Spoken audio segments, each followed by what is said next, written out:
Today I'm going to teach you how to solve by factoring. So what you're going to do is you're going to factor it like you normally would. It's always going to be set equal to 0. If it's not set equal to 0, you have to move that term over. But you want it set equal to 0.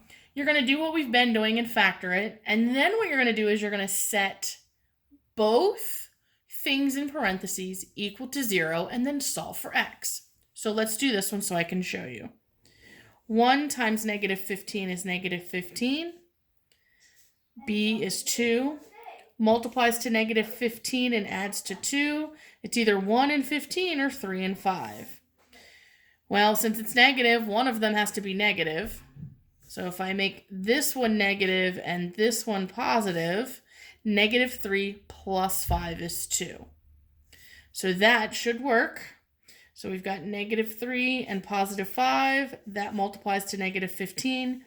Negative 3 and positive 5 adds to 2.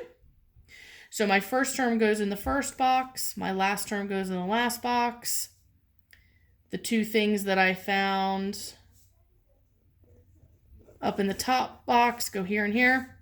Take out your GCF, so you have x and 5 and x and negative 3.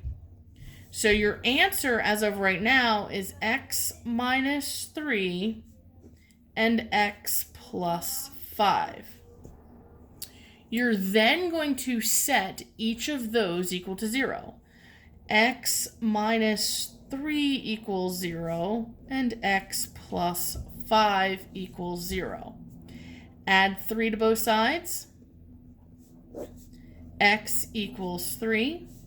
Subtract 5 from both sides.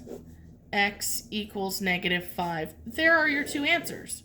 So what we did is we just solved a quadratic by factoring.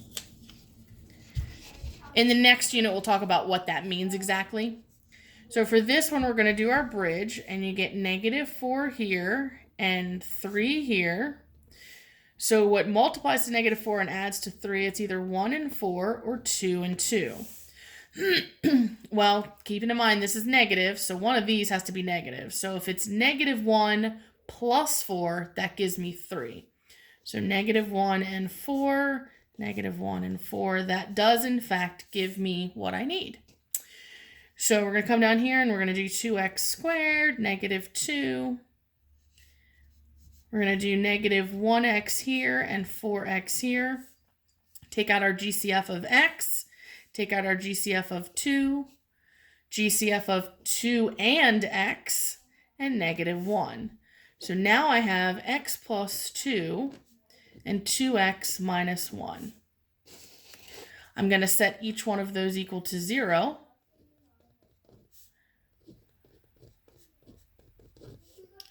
This one, I'm going to subtract 2, and I get x equals negative 2.